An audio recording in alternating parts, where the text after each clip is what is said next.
여러분, 10억 원 주고 산 땅이요. 이게 하루아침에 5억이 될 수 있다면 믿어지세요? 이게 진짜 있는 일이거든요. 오늘은 바로 이 고수익의 꿈이 어떻게 악몽으로 변하는지 그 부동산 투자에 숨겨진 함정을 샅샅이 파헤쳐 보겠습니다. 자, 한번 상상해 보세요. 여러분이 정말 좋은 상업지역 땅을 10억에 샀어요.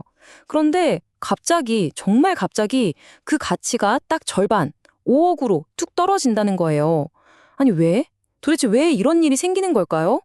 오늘 이 황당한 미스터리의 열쇠를 저랑 같이 한번 찾아보시죠.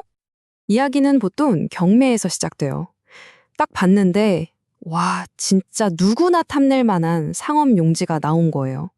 위치 기가 막히죠. 서류상으로도 뭐 하나 흠잡을 데가 없어요. 여기다가는 수익성 높은 호텔 같은 거 지으면 와, 이건 진짜 대박이다. 이런 꿈을 꾸게 만드는 바로 그런 땅인 거죠. 그래서 정말 큰 기대를 품고 최고가로 떡하니 낙찰을 받았습니다.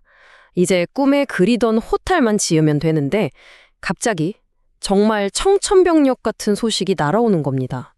관할 구청에서 건축 허가를 거부했다는 거예요. 아니, 법적으로는 완벽했는데 도대체 왜 이런 일이 벌어진 걸까요?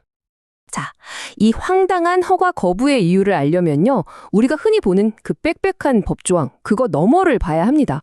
왜냐하면 모든 투자자가 반드시 알아야 하지만 대부분은 모르는 보이지 않는 규칙이라는 게 존재하기 때문이에요. 그 비밀을 푸는 첫 번째 단서, 바로 행정행위라는 좀 어려운 말에 숨어 있습니다. 이게 뭐냐면 간단해요. 행정청, 그러니까 뭐 구청이나 시청 같은 정부기관이 내리는 결정을 말하는 건데요. 여기서 진짜 중요한 건 이 결정에 두 가지 종류가 있다는 사실입니다. 딱 두 가지요. 자, 첫 번째는 기속행위라고 하는데 이건 완전 자판기 같아요. 돈 넣고 버튼 누르면 무조건 음료수 나오죠. 즉, 법적 요건만 딱 맞추면 허가는 반드시 나오는 겁니다. 그런데 문제는 두 번째, 바로 재량행위예요. 이건 부모님한테 용돈 달라고 조르는 거랑 비슷해요. 내가 아무리 논리적으로 엄마 나 이거 필요해 라고 해도 부모님이 안 돼 하면 끝이잖아요. 바로 행정청의 판단, 즉 재량에 따라서 거절될 수 있다는 거죠. 그리고 우리가 말하는 호텔이나 유흥주점 같은 시설의 건축 허가가 바로 이 재량행위에 속합니다. 이게 핵심이에요. 아니, 그럼 행정청은 왜 이렇게 막강한 권한을 갖고 있는 걸까요? 바로 공익이라는 아주 강력한 방패 때문입니다. 지자체장이 딱 보기에 저기 호텔 들어서면 주변 시끄러워지고 애들 교육에도 안 좋겠는데? 이렇게 판단해 버리면 법적 요건을 100%다 갖췄어도 그냥 안 됩니다 하고 거부할 수 있는 거예요. 더 무서운 건 뭔지 아세요? 대법원 판례도 대부분 지자체 편을 들어줘서 이거 소송으로 뒤집는 건 거의 불가능에 가깝습니다.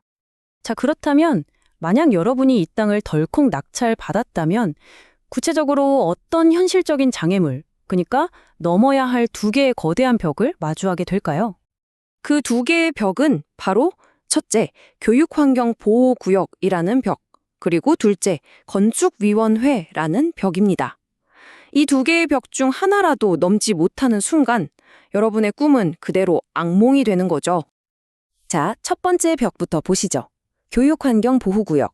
이건 말 그대로 학교 주변에 처진 눈에는 보이지 않는 아주 강력한 울타리입니다. 특히 학교 경계에서 딱 50m 이내, 이걸 절대보호구역이라고 하는데요. 여기서는요, 정말 단 하나의 예외도 없이 호텔 같은 시설은 건축이 아예 절대 금지입니다. 200m 이내인 상대보호구역도요, 와, 거기도 통과하는 건 정말 하늘의 별 따기 수준이에요. 좋아, 학교에서는 좀 멀리 떨어져 있으니 괜찮겠지? 라고 안심하면 절대 안 됩니다. 아직 최종 보스가 남아있거든요. 바로 건축위원회입니다. 이 위원회는요, 법적으로 완벽한 설계안을 딱 보고도 이거 지으면 주변 아파트에서 민원 엄청 들어올 것 같은데? 라거나 이건 우리 동네 분위기랑은 좀 안 맞네요. 이런 이유로 허가를 거부해버릴 수 있어요. 사실상 법이 아니라 여론으로 재판하는 거죠. 결국 이 두 개의 거대한 벽을 넘지 못했다.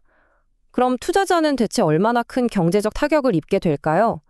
자, 이제부터는 아주 냉정한 숫자로 한번 이야기해보죠. 애초에 이 땅의 가치가 10억 원이었던 이유는 딱 하나예요. 여기에 돈 잘 버는 호텔을 지을 수 있다. 바로 이 기대감 때문이었죠.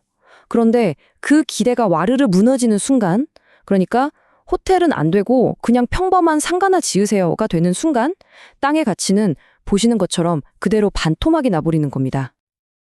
그러니까 핵심은 바로 이거예요. 딱 한 번의 판단 착오로 내 돈 5억 원이 그냥 공중으로 펑 하고 사라지는 겁니다. 이건 그냥 5억 손해봤네 이 정도 수준이 아니에요. 10억짜리 내 자산이 순식간에 나를 짓누르는 거대한 빚더미로 변하는 정말 끔찍한 순간인 거죠. 그럼 이 끔찍한 함정을 피할 방법은 정말 없는 걸까요? 아니요, 당연히 있습니다. 25년 경력의 전문가가 알려주는 이 함정을 기가 막히게 피하는 명확한 회피 전략, 지금부터 하나씩 알려드리겠습니다. 자, 경매에 참여하기 전에 이 4단계 체크리스트, 이건 무조건 기억하셔야 합니다. 1단계, 당연히 서류부터 꼼꼼히 확인해야죠. 2단계, 관할 교육청에 직접 전화해서 물어보는 겁니다. 여기 교육 환경에 문제 없나요? 하고요.